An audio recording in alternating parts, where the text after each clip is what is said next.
యోహోను సువార్త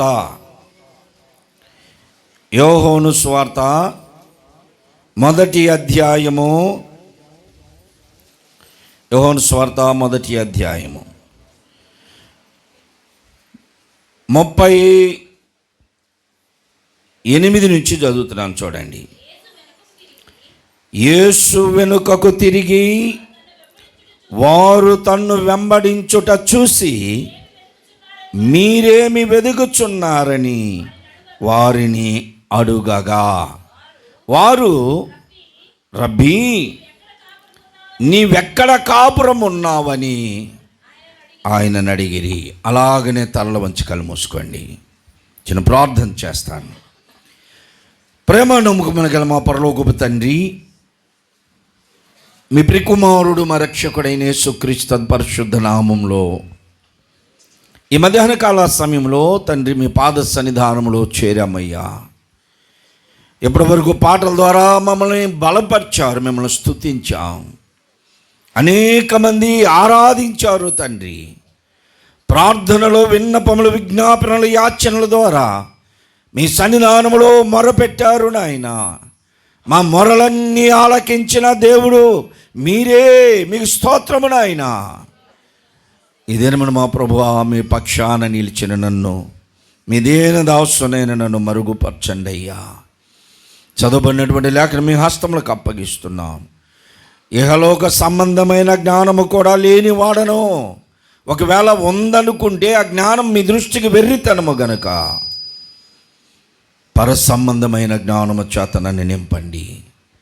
మీ వాక్యము చేత ఈ దినాన చేరి వచ్చిన ప్రతి ఒక్కరూ వాక్యానందము చేత తిరిగి వెళ్ళినట్లుగా యోగ్యునిముగా పాత్రలో చేయించడానికి సహాయం దయచేయమని మా ప్రభువును మా రక్షకుడైన యేసుక్రీస్తు పరిశుద్ధ నామములో అడిగి వేడుకొంచున్నాను తండ్రి, ఆమేన్.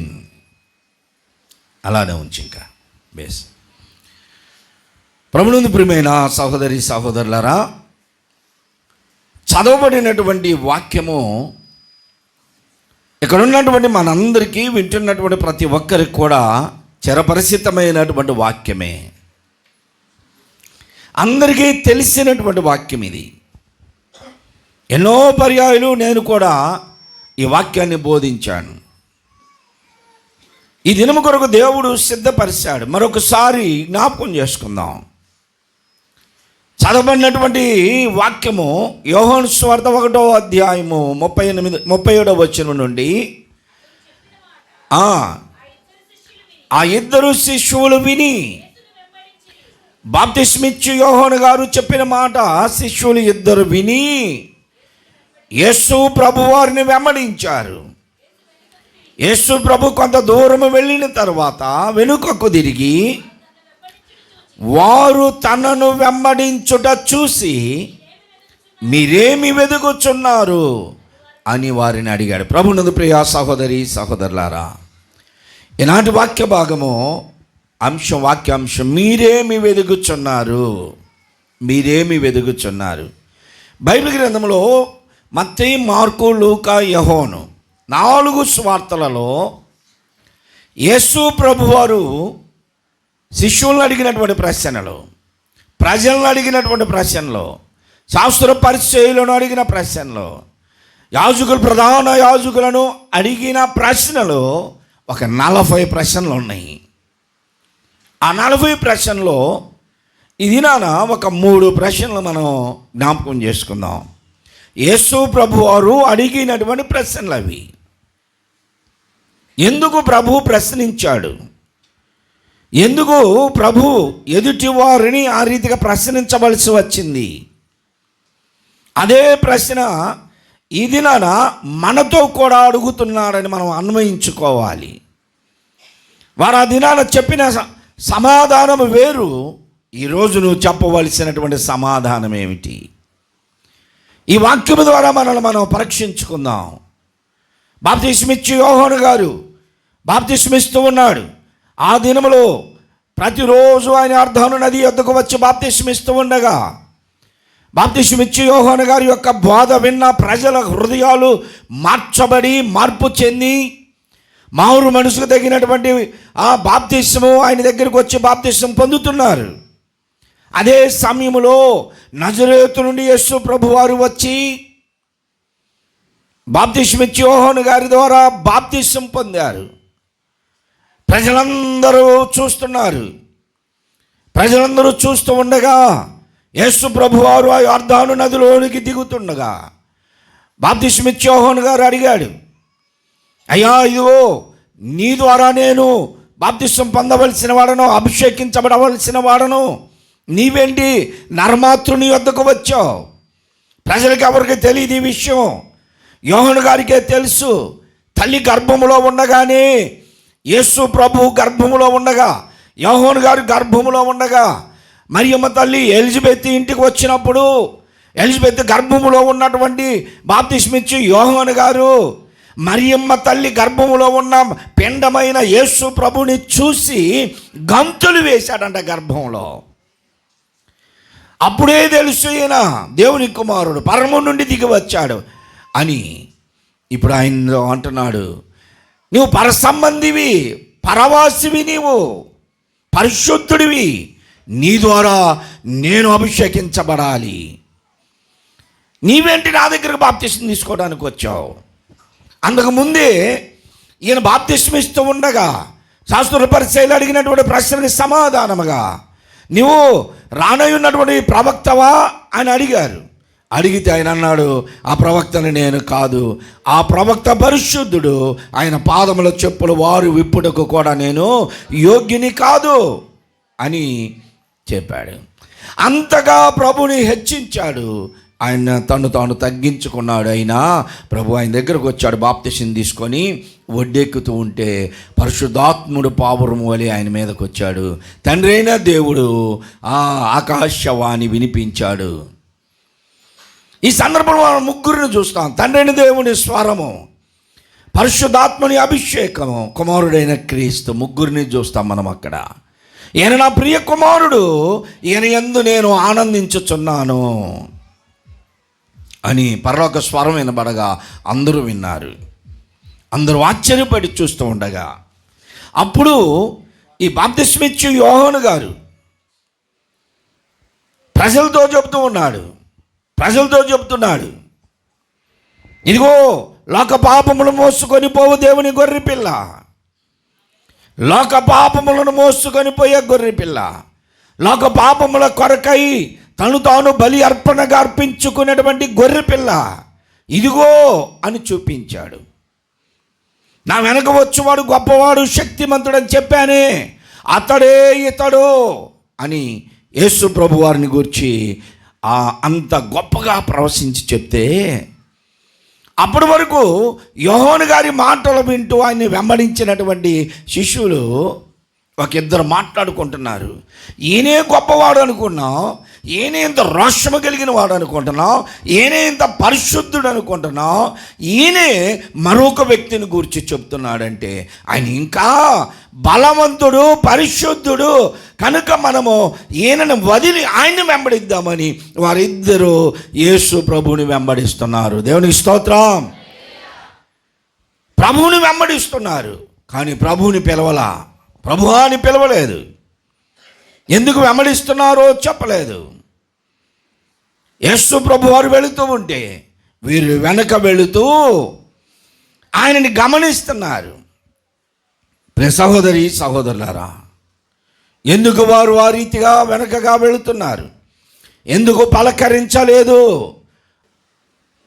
ఎందుకు వారు ఆ రీతిగా మౌనంగా ఆయన వెంబడిస్తున్నారంటే, యేసు ప్రభు వారిని వెంబడించిన ఇద్దరు యూదులు ఒక ప్రవక్తని నమ్మాలి, ఒక ప్రవక్తను వెంబడించాలి అంటే ఆ ప్రవక్తను పరిశీలన చేస్తారు. ఆ ప్రవక్త యొక్క ప్రవర్తన, మాటలు, ఆయన క్రియలు ఎలా ఉన్నాయో పరిశీలన చేసి ఒక నిర్ధారణకు వచ్చిన తర్వాత ఆయనను వారు గురువుగా వెంబడిస్తారు. ఏలియాను వెంబడించినప్పుడు అలాగనే చూశారు, ఎలీషాను వెంబడించినప్పుడు అలాగనే చూశారు, ఆమోసు, ఇర్మియా, యెషయా, ఈ రీతిగా ప్రవక్తలందరినీ కూడా వారు పరిశీలించి పరీక్షించి వారిని వెంబడించారు. ఇప్పుడు యేసు ప్రభు వారిని గురువుగా చేసుకోవాలంటే గురువుకు ఉన్నటువంటి గుణలక్షణములు వీరికి నచ్చాలి. ఆయన ఒక ప్రవక్త అన్నప్పుడు ప్రవక్త తీరి అతనిలో ఉందా లేదా అని పరీక్షించాలి.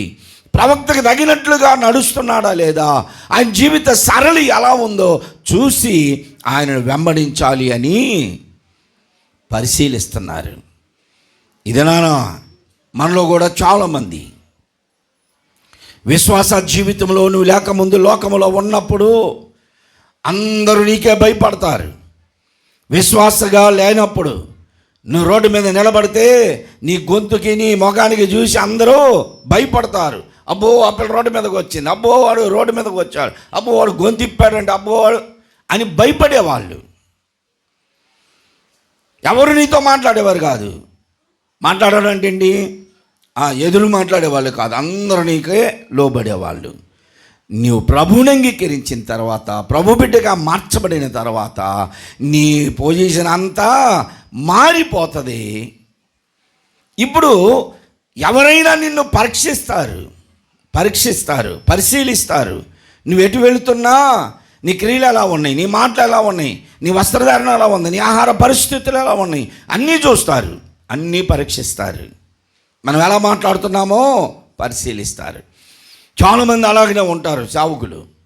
స్టేజ్ మీదకి వచ్చినప్పుడేమో అసలు ఇక ఏమీ లేదు వీళ్ళలో, దేవుడే వీళ్ళు అన్నట్టు ప్రవర్తిస్తారు. బయటికి వెళితే అంతా లోకమే. అలాంటి వాళ్ళు కూడా ఉన్నారు. విశ్వాసులు మనల్ని పరిశీలిస్తారు. మన జీవిత విధానం ఎలా ఉంది, మందిరంలో ఉన్నప్పుడు ఎలా ఉన్నాం, మందిరంలో నుంచి బయటికి వెళ్ళిన తర్వాత ఎలా ఉంటున్నాం, మనం ప్రార్థన చేస్తున్నప్పుడు ఎలా ఉన్నాం, ప్రార్థన లేనప్పుడు ఎలా ఉన్నాం. చాలా శ్రేష్టమైంది. ఇందాక సహోదరుడు ప్రార్థన చేశాడు, అయ్యా మేము మందిరంలో ఉన్నప్పుడు మాత్రమే నీకు అనుకూలంగా బ్రతుకుతున్నాం, బయటికి వెళ్తే మా ఇష్టానుసారంగా ఉంటున్నామని. యథార్థం, అది ఒప్పుకున్న దాన్ని సరి చేసుకోవడం మన జీవితాల లక్షణం. క్రైస్తవ గుణలక్షణం ఏమిటి అంటే అనుదినము మన బలహీనతలను దేవుని ఎదుట ఒప్పుకోవడం, విడిచిపెట్టడం, యోగ్యులుగా ప్రభువుని వెంబడించడం. ఇది మనల్ని పరిశీలిస్తారు. అప్పుడప్పుడు వాక్యాల్లో నాన్న గురించి వచ్చినప్పుడు మాదిరికరమైన జీవితం అని మీకు చెప్తూ ఉంటాను. మన పాస్టర్ గారు మనకి మాదిరికరం. ఇలాగే తన ఫ్రెండ్స్ని అందరిని, స్నేహితులందరిని వదిలిపెట్టి ప్రత్యేకంగా ప్రార్థన చేసుకుంటూ ఒంటరిగా వెళ్ళిపోయేవాడంట.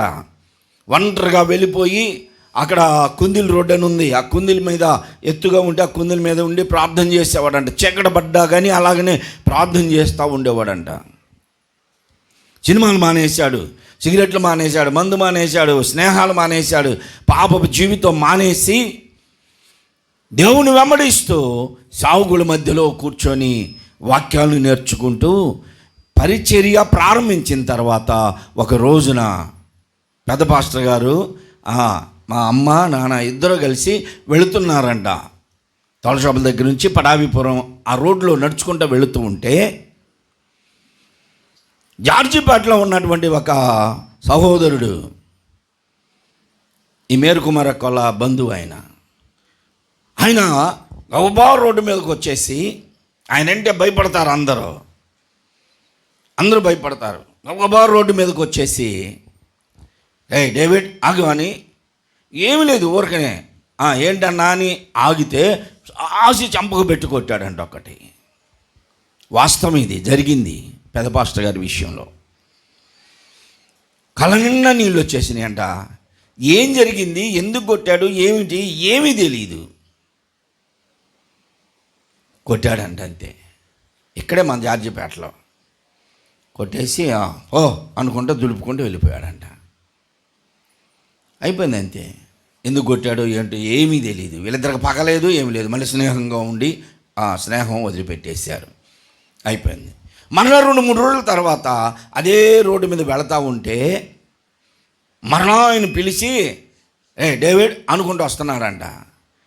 వస్తుంటే ఇక అమ్మలేసిందంట, నీ మర్యాద దక్కదు, మొన్నంటే వదిలిపెట్టాము ఏమనుకోని. ఎవరు నువ్వు? ఆయన అంత మౌనంగా వెళుతుంటే మౌనంగా ఉన్నాడనే, ఎందుకు కొడుతున్నావు నువ్వు అంటే కాదమ్మా, బైబిల్లో యేసుప్రభు చెప్పాడుగా, ఒక చంప కొడితే రెండో చంప ఇయ్యాలని. అంటే పరీక్షిస్తున్నాడు ఆయన, పరీక్షించాడు. మనల్ని కూడా పరిశీలిస్తారు. కొంతమంది మనల్ని రెచ్చగొడుతూ ఉంటారు తెలుసా. కొంతమంది మనల్ని లోక సంబంధంగా ఎలా మాట్లాడతారు, ఎలా చేస్తారు ఏంటని మనల్ని రెచ్చగొడుతూ ఉంటారు అన్ని విషయాల్లో. నువ్వు వీళ్ళు రెచ్చగొట్టారని రెచ్చిపోయావు అనుకో, ఏమవుతుంది? నీ జీవితం అంతా బయటపడిపోద్ది. అందుకని ఏ విషయంలో కూడా మనల్ని పరీక్షించు వారికి మనము మాదిరికరముగా కనపడాలి. మనల్ని పరీక్షిస్తున్నటువంటి ప్రజలకి మనలో మన రక్షకుడైన ప్రభువు కనపడాలి. దేవునికి స్తోత్రం. నువ్వెటు వెళుతున్నా సరే రక్షించబడిన బిడ్డవని, ప్రభువుని అంగీకరించినటువంటి బిడ్డవని, నువ్వు పురుషులు అయినా స్త్రీ అయినా సరే క్రీస్తుని వెంబడించినటువంటి శిష్యులని, నీలో ప్రజలు నీ రక్షకుడైన క్రీస్తుని చూసినప్పుడు అందరూ నీకు లోపడతారు, నీకు సెల్యూట్ చేస్తారు. దేవునికి స్తోత్రం. కాబట్టి మనల్ని మనం పరీక్షించుకుందాం. ఈ ఇద్దరు శిష్యులు యేసు ప్రభుని వెంబడిస్తున్నారు. యూదులు కనుక వారు ఒకరిని గురువుగా చేసుకోవడానికి, వారికి గురువుకు తగినటువంటి గుణలక్షణాలు ఉన్నాయా లేవా, ప్రవక్తగా ఒప్పుకోవడానికి ప్రవక్త గుణలక్షణాలు ఉన్నాయా లేవా అని పరిశీలన చేస్తూ వెళుతున్నారు. ఏదో అలికిడైంది, ప్రభువారు వెళతా ఉంటే అలికిడైంది ఏంటా అని చూస్తే వారిద్దరు వస్తున్నారు. వారిద్దరితో అడుగుతున్నాడు, మీరేమి వెతుకుతున్నారు? సహోదరి సహోదరులారా, మీరేమి వెతుకుతున్నారు? యేసు ప్రభు అడిగాడు వారిని. వారు చెప్పిన సమాధానం తర్వాత మనం వింటాం. ఇప్పుడు మీరేం వెతుకుతున్నారు? వెతికేవారు లేరా? విద్యా సంవత్సరం ముగించిపోతుంది, 10th క్లాస్ ఎగ్జామ్స్ కూడా కాలేదు, అప్పుడే అన్ని కాలేజీల వాళ్ళు తిరుగుతున్నారు ఇంటింటికి, మీ అమ్మాయిని మా కాలేజీలో చేర్పించండి అని. మంచి కాలేజీలో చేరవాలి. చాలామంది గొప్ప కోసం పిల్లల్ని పెద్ద నారాయణ, చైతన్య, సుభాషితం, ఇంకా ఏంటి ఎన్ఆర్ఐ, ఏ స్కూల్ అండి మీ పిల్లలంటే, మొన్న ఆ అమ్మాయికి అసలు అడుగులు వేయటమే రాదు, జొల్లు తుడుచుకోవటమే రాదు. ఆ పిల్లని తీసుకెళ్ళి నారాయణ స్కూల్లో జాయిన్ చేశారు. మీరు గొప్పగా చదువుతున్నారు, పాస్టర్ గారు అమ్మాయిని నారాయణ స్కూల్లో చేర్చామండి అని. ఫీజు ఎంత అయ్యా అంటే 1,20,000 రూపాయలంట. దేనికి? ఎల్కేజీకో ఏమో, అంతేనమ్మా, లక్షలు. దేనికి అంత డబ్బు అంటే, అడగపోతే ఏసీలో కూర్చోబెడతారు, ఏసీలో కుక్కుతారు, ఏసీలో పండుకోబెడతారు, వాళ్ళు హాయిగా నిద్రపోతారు, లెగుస్తారు, డైపర్లు మారుతారు, వాళ్ళకి కూడా డబ్బులు, ఇంటికి రావటమే. గొప్ప కోసం మంచి స్కూలు, గొప్ప కోసం మంచి కాలేజీలు, గొప్ప కోసం చాలామంది ఇల్లు కొనాలని ఉందండి అని తిరుగుతారు. ఎక్కడ కొనాలా అంటే తుఫాన్ నగర్ అంత లేబర్ అండి. మరి ఎక్కడ కొంటావు అంటే బృందావన గార్డెన్లో కావాలండి. ఎంతకు కావాలి అంటే తుఫాన్ నగర్ రేటుకే కావాలంట. మళ్ళీ అంటే ఇల్లేమో బృందావన గార్డెన్లో కావాలి, డబ్బులేమో తుఫాన్ నగర్ రేటుకి కావాలి. ఏమి ఎదుగుతున్నావు నువ్వు? స్థలాలు కొనడానికి ఒకళ్ళు నన్ను తిప్పారు, మంచి స్థలం రా చూద్దామని. తీసుకెళ్తే బావ అవుతాడు, లేదు మంచి స్థలం కొనాలి అనుకుంటా తిరుగుతుంటే ఆయనకంట తూర్పు వైపే ముఖం ఉండాలంట, ఉత్తరం వైపు ఖాళీ ఉండాలంట. సిద్ధాంతాలు, మళ్ళీ సిద్ధాంతాలు. పాస్టర్ గారే, పాస్టర్లకు కూడా సిద్ధాంతాలు. బైబిల్లో ఉన్నాయండి లెక్కలు కొలతలు అంట. దేనికి ఉన్నాయి? నా ఇంకున్నావు సిద్ధాంతాలు, రాద్ధాంతాలు. నీకు కావాల్సిన వాస్తులు ఎదుగుతున్నావు, నీకు కావాల్సిన మేలుకరమైన గొప్పలను ఎదుగుతున్నావు. మీరేమి వెతుకుతున్నారు? చివరికి విశ్వాసులు బాప్తిజం తీసుకోవాలంటే ఎక్కడ తీసుకోవాలా? ఎక్కడ? తుఫాన్ నగర్లో దేవుడు పాస్టర్ గారి సంఘం. ఏముందిలే ఈ లేబర్ క్వాలిటీలో ఇక్కడ బాప్తిసం ఎందుకులే, మరి అక్కడ తీసుకోవాలి అంటే వీళ్ళు గొప్పగా చెప్పుకోవాలా? గొప్ప కోసం చాలామంది మేము పెద్ద చర్చికి వెళ్ళాము అనిపించుకోవడానికే వెళుతున్నారే తప్ప అక్కడ మీకోసం ప్రార్థన చేసేవాళ్ళు లేరు. మీ పేర్లు వారికి తెలుసా? నీ పేరు దేనికి వెళ్తున్నావు అంటే గొప్ప చెప్పుకోవడానికి. మాది కృపా మినిస్టర్ అండి, మాది హోసన్న మినిస్టర్ అండి, మాది ఏ టెంపుల్? వెంకటేశ్వర టెంపుల్ అండి. గొప్పలు చెప్పుకోవడానికే. నిన్ను ప్రార్థన చేయమంటారో, నీవు పాట ఎవరో, నీవు ఎవరో అక్కడ తెలీదు. ఏం ఎదుగుతున్నావు నువ్వు? దేని కొరకు ప్రయాసపడుతున్నావు? నీ కొరకు ప్రార్థన చేసే సంఘం, నీ కుటుంబంలో ప్రతి అవసరత కొరకు ప్రార్థన చేసే సంఘం, భర్త కొరకు, భార్య కొరకు, బిడ్డల కొరకు, మీ చదువుల కొరకు, మీ అవసరతల కొరకు, మీ అక్కర్ల కొరకు, మీ సమస్యల కొరకు ప్రార్థన చేసే సంఘ సేవకులు ఇక్కడ ఉన్నారు. వీళ్ళు పనికిరారు. ఎవరినో దేవులాడుకొని పోతావు. మీరేమి వెతుకుతున్నారు? మీరేమి వెతుకుతున్నారు? ఇక్కడ ఇంతమంది ఉన్నారు, ఇంతమందికి ఫోన్లు ఉన్నాయి. మన యూట్యూబ్ ఛానల్ ఎప్పుడన్నా సబ్స్క్రైబ్ చేసా వింటున్నారా? ఎప్పుడన్నా ఒక లైక్ అన్న కొడుతున్నారా? ఇది చూస్తున్నారంట. ఇక్కడ చూడగానే సమర్పణరావు పాస్టర్ ఆయన ఎందుకులే మొన్న ఇంటికాడైనా అని పక్కకు నెట్టి వెంటనే ఇంకొక ఆయన వచ్చి ఆయన బలి చూస్తున్నాడయ్యా బలి ఏమని ఉన్నటువంటి సంఘంలో నీ సేవకుడు చెప్పేయి, నీ సంఘ సేవా కార్యక్రమాలు చూడొచ్చుగా. ఈ కాదు. ఇంకెవరన్నా ఒకవేళ పెట్టుకొని వింటంటే ఆయన ఏదో ఊరక పాస్టర్ గారికి గొప్ప కోసం లేబెట్టుకొని వింటున్నాడు అంటారు. కాదు, హృదయంలో ప్రేమ లేకపోతే ఎవరూ అలాగా చేయలేరు. మీరేమి వెతుకుతున్నారు? లోక సంబంధంగా ఏమి వెతుకుతున్నావు? నువ్వు ఏమి వెతుకుతున్నావు? ప్రభువు అడుగుతున్నాడు, మీరేమి వెతుకుతున్నారు? ఇంకా కొంతమంది వెతుకుతుంటారు. ఏమి వెతుకుతారు తెలుసా? ఎదుటివారిలో తప్పులు ఎదుగుతారు. ఎదుటివారిలో తప్పులు ఎదుగుతుంటారు. వీళ్ళలో ఆ తప్పులే వీళ్ళలో ఉంటాయి, కానీ వీళ్ళు మాత్రం ఎదుటోళ్ళని అదే తప్పు చూపిస్తుంటారు వాళ్ళలో. మరి నీ తప్పేంటి? తప్పులు ఎదుగువారు తండోపతండములు, తప్పులు ఎదుగువారు తమ తప్పులు ఎరుగరయ్యా. ఇసుకదాభిరామని ఇసుకేసుతామా ఉన్నాయిగా, వింటున్నాంగా మనం. ఎదుటివారిలో ఎదుగుతున్న తప్పులేమిటో అవి నీలోనే పెట్టుకొని ఇదివరకు ఇంకొక ఎలాగనే సామెత ఉంది, కుక్కలు చెప్పులు వెతుకును, ఈగల పొక్కులు వెతుకును, నక్కల శవములు ఎదుగును, తప్పులు ఎదుగువారు తండోపతండములని. నువ్వేమి ఎదుగుతున్నావు? దేవుని సన్నిధానంలో దేవుని కొరకు ఎప్పుడైనా బ్రతుకుతున్నామా? ఎదుటివారి తప్పుల్ని చూపిస్తున్నావు. యేసుప్రభు అన్నాడు, నీ కంటిలో దూలమును పెట్టుకొని ఎదుటివారి కంటిలో నలుసుని ఎదుగుతున్నావు అంటున్నాడు. నీ కంట్లో ఏదో పెద్ద దూలం ఉంది అడ్డంగా, ఎదుటివారి కంట్లో చిన్న నలుసుని తీస్తూ ఉంటావు. తీర్పు తీర్చే పని మంద కాదు, మనకు అనవసరం తీర్పు తీర్చడం. ఏ రోజైనా సరే నువ్వు వెతుకుతున్నావే సెల్ ఫోన్లో వెతుకుతున్నావే. వింటున్నారా పిల్లలు, యవనస్తులు? సెల్ ఫోన్లో వెతుకుతున్నారు. ఫోన్కి ఇచ్చిన ప్రాధాన్యత దేవునికి ఇవ్వట్ల చాలామంది ఉన్నారు. ఏ రోజన్నా ఫోన్లో వాక్యాలు వెతుకుతున్నారా?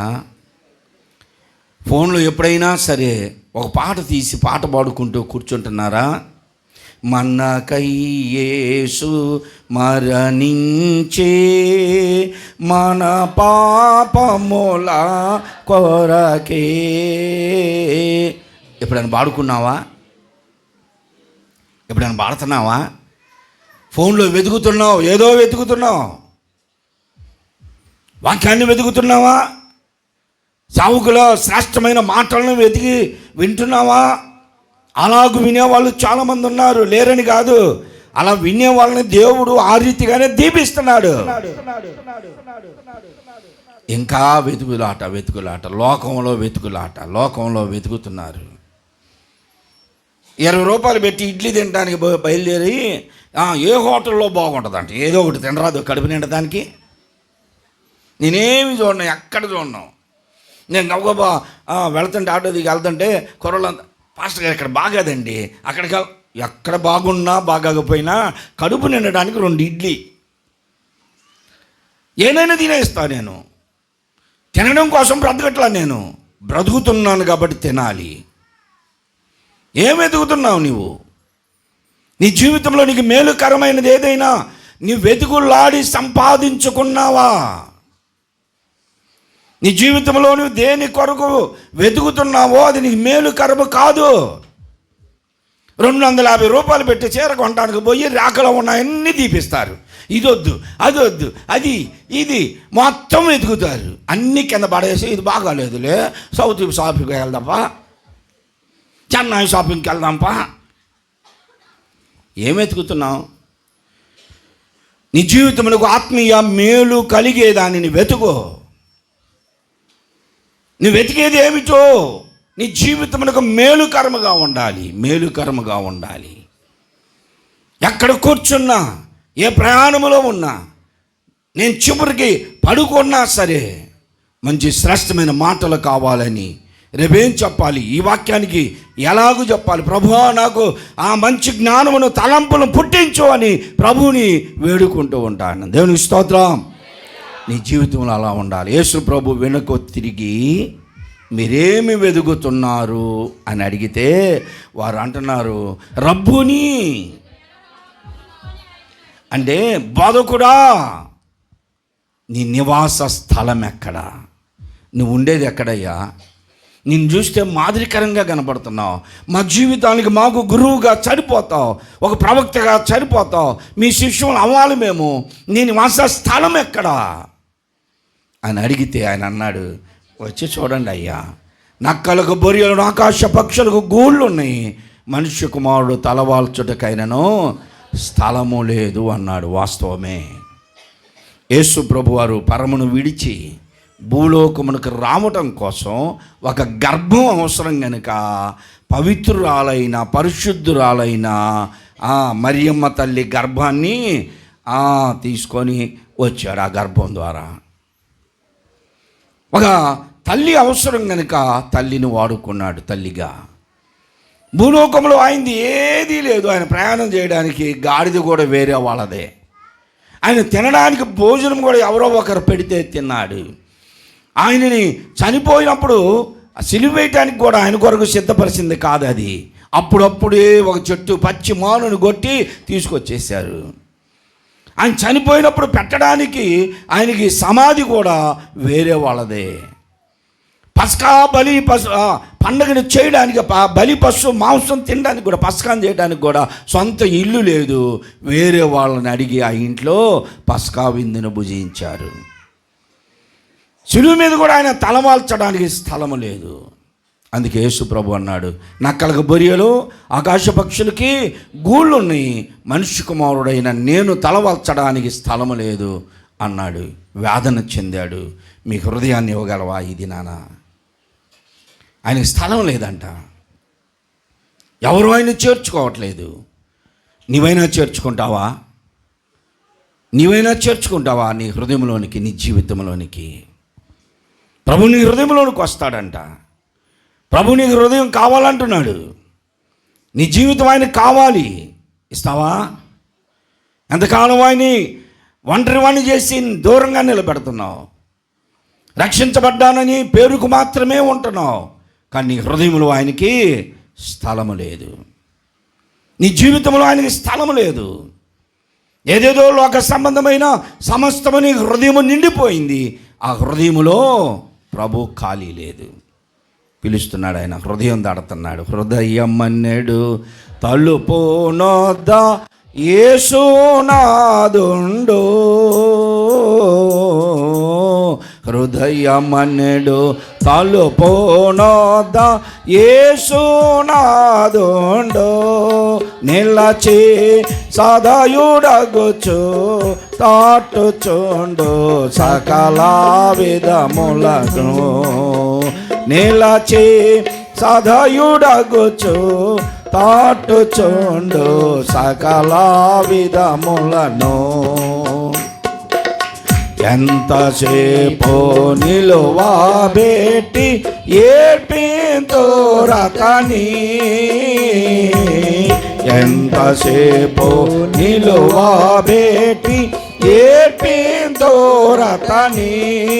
నాథుడెంతో దయతో పిలచుచున్నాడే పొడు మిమ్ములను నాథుడెంతో దయతో పిలచుచున్నాడే పొడు మిమ్ములను జాలి చేత తన హస్తములు జాపియోనాడు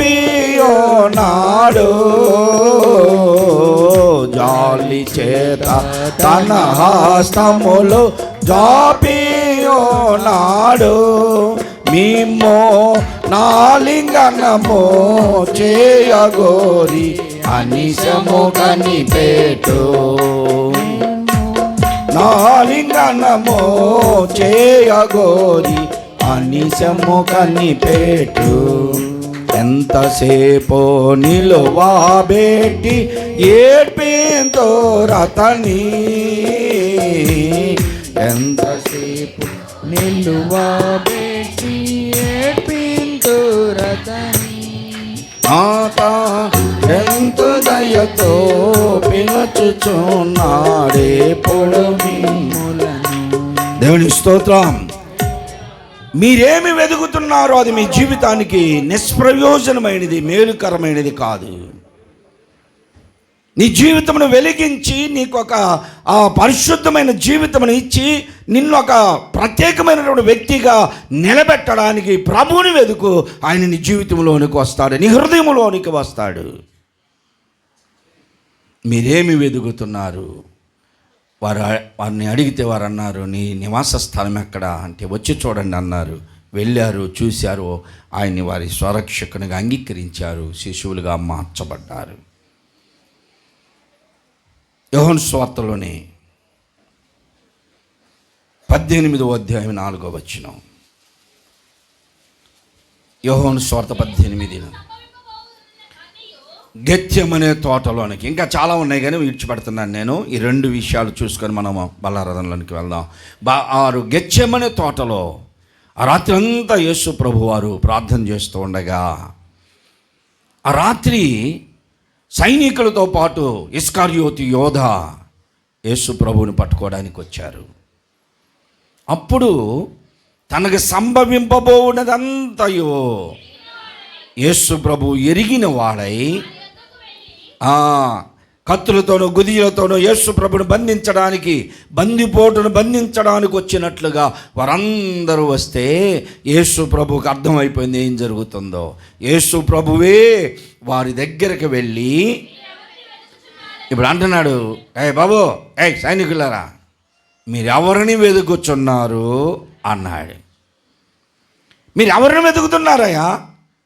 డ్యూటీలు పట్టుకొని వచ్చారు, కత్తులు గుదిలు తీసుకొని వచ్చారు, ఒక బందిపోటును వెతుకుతున్నట్లుగా వచ్చారు. మీరు ఎవరిని వెతుకుతున్నారు అంటే వారు అన్నారు, మేము నజరేయుడైన యేసుని వెతుకుతున్నాము. అంటే ఒకవేళ ఆ స్థానంలో నేను ఉన్నట్టయితే, ఆ స్థానంలో నేనుంటే నేను తప్పించుకొని ప్రెసిడెంట్ గారి మీద చెప్పేవాడిని. నేను కాదు ఇదిగో తీసుకెళ్ళి సిలువ వేసుకోండి, కొరడాలతో కొట్టండి అని చెప్పేవాడిని. కానీ యేసు ప్రభు వారు అలా చెప్పలా. మీరు ఎవరిని వెతుకుతున్నారు అంటే నజరేయుడైన యేసుని అని వారు ఖచ్చితంగా చెప్పారు. చెబితే ఆ నజరేయుడైన యేసుని నేనే అని చెప్పాడు. ప్రియ సహోదరి సహోదరులారా, ఆయన మన నిమిత్తం తన ప్రాణమును పెట్టడానికి ఇష్టపడి తన్ను తాను కనపరుచుకున్నాడు. తన రక్తమును చిందించడానికి, కొరడాలతో కొట్టబడడానికి, ముండ్ల కిరీటం పెట్టబడడానికి, ముఖం మీద ఉమ్మి వేయించుకోవడానికి, పిడిగుద్దులు గుద్దించుకోవడానికి అన్నిటికీ ఇష్టపడే, జరగబోడినంత ఎరిగిన వాడై అన్నిటికీ ఇష్టపడి ఆయనను నేనే అని ఒప్పుకున్నాడు. దేవునికి స్తోత్రం. మనమెంత దుర్మార్గులు దుష్టులమైనా, మనమెంత ప్రభుని నిరాకరిస్తూ ఉన్నా, మనమెంత ప్రభువుకి వ్యతిరేకులుగా జీవిస్తున్నా, ఇప్పటికీ ఆయన నీ కొరకే ఎదురు చూస్తున్నాడు. లోబడ నల్లని ప్రజల వైపు దినమెల్లా నా చేతులు చాసించానన్నాడు. ఇప్పుడైనా ఆయన హస్తంలోనికి వస్తావా? ఇదే మిక్కిలి అనుకూలమైన సమయము అని బైబిల్ చెబుతూ ఉంది. యెహోవాను వెదుకుడి, ఆయన బలమును వెదుకుడి, ఆయన సన్నిధిలో వెదుకుడి. యెహోవా మీకు దొరుకు కాలములో వెదకండి. ఇప్పుడు నువ్వు ప్రభుని నిర్లక్ష్యం చేసి ప్రభుకు వ్యతిరేకంగా నువ్వు వెళ్ళిపోతే, లోకమును వెతుక్కుంటూ వెళ్ళిపోతే, పాపములో శాపములో పడి నీ జీవితమును వ్యర్థంగా గడుపుకుంటూ లోకమును వెతుక్కుంటూ వెళ్ళిపోతే, ఆయన నీ కొరకు నిశ్చేష్టుడై అలాగనే చూస్తున్నాడు. మీ కొరకు నేను నిలబడితే మీరు వెళ్ళిపోతున్నారా? నన్ను విడిచి వెళ్ళిపోతున్నారా? నన్ను విడిచి వెళ్ళిపోతున్నారా? శిష్యులను అడిగాడు, మీరందరూ వెళ్ళిపోతున్నారా? రే సహోదరి సహోదరుడా, ఆయన ఇప్పుడు మీ కొరకే నిలబడి ఉన్నాడు. ఇంకా నువ్వు పడిపోయి తప్పిపోయి క్రీస్తుకు వ్యతిరేకంగా దూరంగా బ్రతుకుతున్నట్లయితే నీ జీవితమును ఆయనకు అర్పించి ఇప్పుడే. అందరూ తలలు వంచండి, కళ్ళు మూసుకోండి. అందరూ తలలు వంచండి, కళ్ళు మూసుకోండి. అందరూ తలలు వంచి కళ్ళు మూసుకుందాం. ఈ మధ్యాహ్న కాల సమయంలో ప్రభువారు ఎందుకు వచ్చారంటే, నశించిన దానిని వెదకి రక్షించడానికి వచ్చాడు. నశించిపోతున్నవా ప్రియ సహోదరుడా, సహోదరి, ఆయన వెతుకుతుంది నిన్నే వెతుకుతున్నాడు. పడిపోయిన స్థితిలో ఉన్నా నీవు మరలా ఆయన వైపు చూస్తావేమో, నీ చేయి పట్టుకొని లేపి నిలబెట్టి నడిపిద్దాం అనుకుంటున్నాడు. ఒకప్పుడు రక్షించబడ్డావు, క్రీస్తు రక్తం చేత కడగబడ్డావు, మరలా ఆయనకు దూరం అయిపోయావా సహోదరి సహోదరుడా? ఎందుకమ్మా అలాగే వెళ్ళిపోయావు? సహోదరుడా, ఎందుకు అలా దూరం అయిపోయావు? నీ బలహీనతలు నిన్ను లోకము వైపు లాగినాయా? నీ బలహీనతల్లో నీవు ప్రభుకు దూరం అయిపోయావా? నీ విడిచిపెట్టలేని బలహీనత నిన్ను పట్టి బంధించి ప్రభుకు దూరం చేసిందేమో. ఇప్పుడే ఇప్పుడే ఇప్పుడే ఇదే మిక్కిలి అనుకూలమైన సమయము. సాచిన చేతులతో ఆయన నిన్ను పిలుస్తున్నాడు. గాయపడిన హస్తముల చేత నిన్ను ఆయన పిలుస్తున్నాడు. ఆయన రెక్కల చాటన నీకు క్షేమము. లోకములో ఎక్కడా నీకు క్షేమము లేదు. నీకు ధనం ఉండొచ్చు, బలం ఉండొచ్చు, బంధు బలము, ధన బలము, కొల బలము, నీవు ఐశ్వర్యవంతుడు అయి ఉండవచ్చు, నీకు క్షేమము లేదు, క్షేమము లేదు. ఆయన రెక్కల క్రిందకి రా, ఆయన రెక్కల చాటుకి రా. ఇప్పుడే ప్రభు పిలుస్తున్నాడు. లోబడవా సహోదరి, లోబడవా సహోదరుడా? ఆయన సాచిన రెక్కలు చేతులతో నిన్ను పిలుస్తున్నాడు. గాయపరచబడిన హస్తములతో పిలుస్తున్నాడు. మీరేమి వెతుకుతున్నారు? లోకంలో దేని కొరకు ప్రయాసపడవద్దు. నీ కొరకు ప్రాణమును పెట్టే రక్తమును చిందించిన ప్రభువుని వెతుకు. ఆయన సమీపమున ఉండగానే ఆయనను పట్టుకో. ఇదిగో నేను వారిని విడిచి కొంచెము దూరము వెళ్ళగా, కాపరులను విడిచి కొంచెము దూరం వెళ్ళగా, నా ప్రాణ ప్రియుడు నాకు ఎదురుపడాను. అతన్ని వదిలిపెట్టక నా తల్లి ఇంటికి నేను అతన్ని తీసుకొని వచ్చేతనని పరంగీతలో చెప్తున్నాడు. ఆయన సమీపమును ఉన్నాడు. పట్టుకో, ప్రభు పాదాలు పట్టుకో. ప్రభు నిన్ను విడిచిపెట్టనయ్యా, నిన్ను విడిచిపెట్టనయ్యా అని పాదాలు పట్టుకో. ఆయన పాదాలు పట్టుకో. నీ కొరకు రక్తమును చిందించిన ప్రాణ ప్రియుని వదిలిపెట్టవద్దు. నీ కొరకు కొరడాలతో కొట్టబడ్డాడు, నీ కొరకు మొండ కిరీటం పెట్టబడ్డాడు. తన రక్తమంతా చిందించింది నీ కొరకే. ఆయన పాదాలు పట్టుకో. అందరూ నిన్ను మోకాళ్ళ మీదకి రండి, మోకరించండి, మోకాళ్ళ మీదకి రండి, మోకరించండి. అందరూ ప్రభుని అడగండి, క్షమించమని అడుగుదాం. గొర్రెలన్నిటిని ఎల్లప్పుడూ చేయి విడువక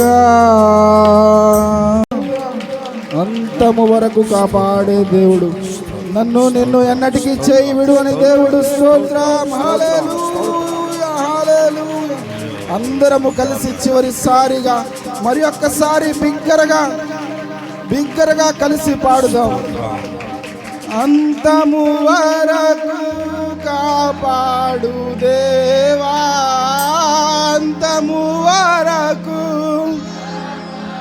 దేవా, నీవేగా మంచి కాపరివి, నీవేగా మంచి కాపరివి, నీవేగా మంచి కాపరివి, నీవేగా మంచి కాపరివి.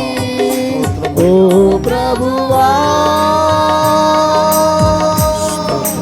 ఓ ప్రభువా, నీవే నా మంచి కాపరివి, నీవే నా మంచి కాపరివి, నీవేగా మంచి కాపరివి, మంచి కాపరివి. ప్రేమ నమ్మకములు గల మా పరలోకపు తండ్రి, మీ ప్రియకుమారుడు మా రక్షకుడైన యేసుక్రీస్తు పరిశుద్ధ నామములో ఈ మధ్యాహ్న కాల సమయంలో మీ రక్త మాంసములు సమీపించి మరొక పర్యాయం నాయన మీ సన్నిధానంలో ఈ రీతిగా ప్రార్థిస్తున్నా. పాటల ద్వారా మమ్మల్ని బలపరిచిన దేవుడివి నాయన. మేము కూర్చుండుట, లేచుట, నడుచుట, ప్రతి పనిని పరిశీలించే దేవుడివి నాయన. మా నడకను పడకను పరిశీలించే దేవుడివి తండ్రి. మీ ఆయాసకరమైన మార్గములను మాలో నుండి తొలగిస్తూ అనుదినము మమ్మల్ని క్షమిస్తూ మమ్మల్ని బలపరుస్తున్నందుకు వందనాలు, స్తోత్రాలు. ఇంకా మా బలహీనతలనైనా కంటి చూపి, నోటి మాట, కాలి నడక, హృదయ తలంపులు, ఆలోచనలు సమస్తములో బలహీనతలే. వాటన్నిటిని దయతో క్షమించండి. నీవు తప్ప మాకెవరు లేరు నాయనా. మీ యొద్ద క్షమాపణ దొరుకుతున్నది కనుకనే మిమ్మల్ని సమీపిస్తున్నామయ్యా. మీరు తప్ప ఎవరు మమ్మల్ని క్షమించలేరు నాయన. దీర్ఘకాలము క్షమించే దేవుడివి నాయన. అంత క్షమాగుణము కలిగిన దేవుడివి గనుక మిమ్మల్ని క్షమించమని అడుగుతున్నాం. మమ్మల్ని బలపరచండి, యోగ్యపరచండి, యోగ్యులుగా పాత్రలో చేయించుటకు సహాయం దయచేయండి అయ్యా. మా జీవితంలో మేమేమి వెతుకుతున్నామో వాక్యము ద్వారా మాకు జ్ఞాపకం చేసిన దేవుడివి నాయన.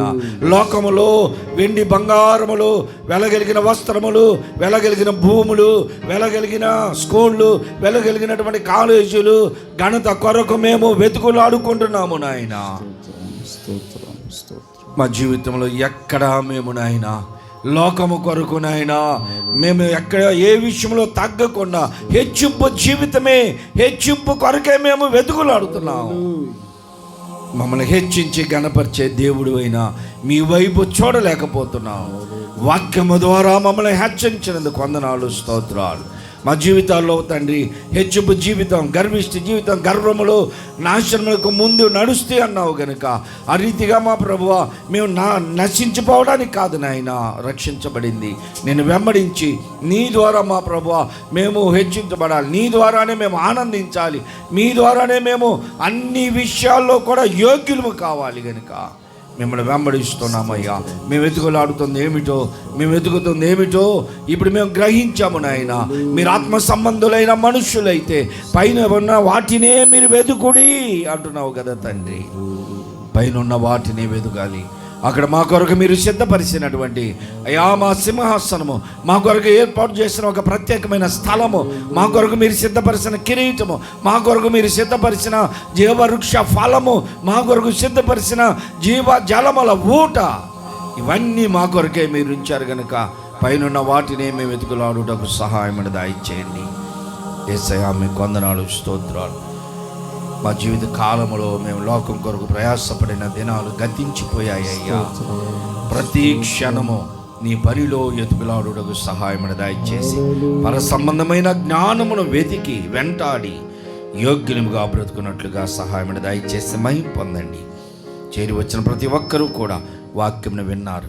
ఆ వాక్యము చేత ప్రతి ఒక్కరూ నాయన వారి బలహీనతలు ఏమిటో గుర్తు చేసుకొని విడిచిపెట్టి యోగ్యులుగా పాత్రలో చేయించడానికి సహాయం దయచేయమని మా ప్రభువును మా రక్షకుడైన యేసుక్రీస్తు పరిశుద్ధ నామములో స్తుతించి ఆరాధిస్తున్నాను తండ్రి. ఆమేన్. యేసు స్వామి నీకు నేను నా సమస్త మీతును నీ సన్నిధిలో వసించి అందరికి వచ్చిన పాడండి, మైకులో పాడండి. నా సమస్తము నా సమస్తము నా సురక్షక నీకిత్తు నా సమస్తము నా సురక్షక నీకిత్తు నా సమస్తము యేసు స్వామి నీకు నేను దోషిలోగి మ్రోకేదాన్ తీసివేతు లోకాశల్ యేసు చేర్చు మీ పూడే నా సమస్తము నా సమస్తము నా సురక్షక నీకితో నా నా సమస్తము నా సురక్షకానికితో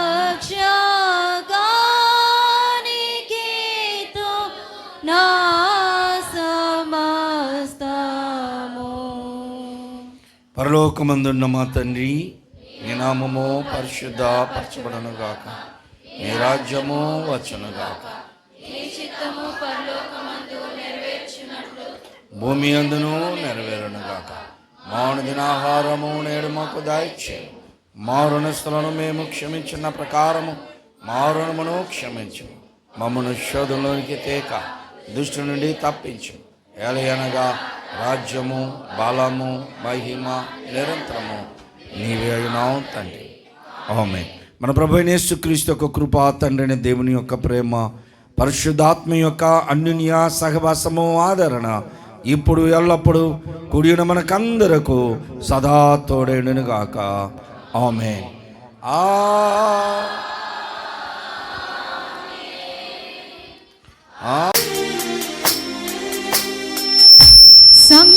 సంగీతనాదముతో స్తోత్ర సంకీర్తనతో నీ ప్రేమ గీతం పాడెదా,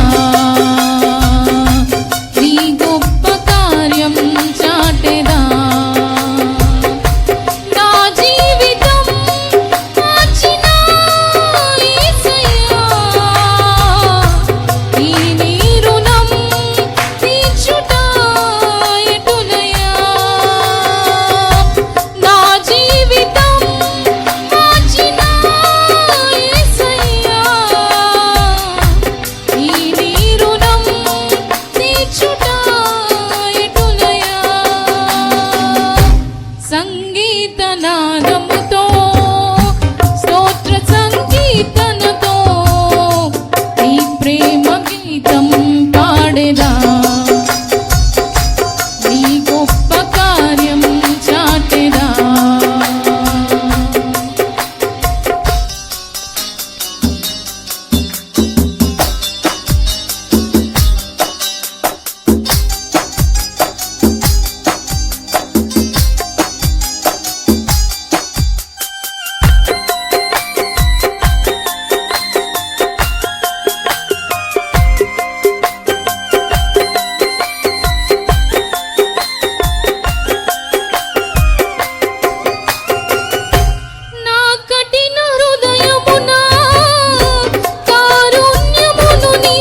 జీవితం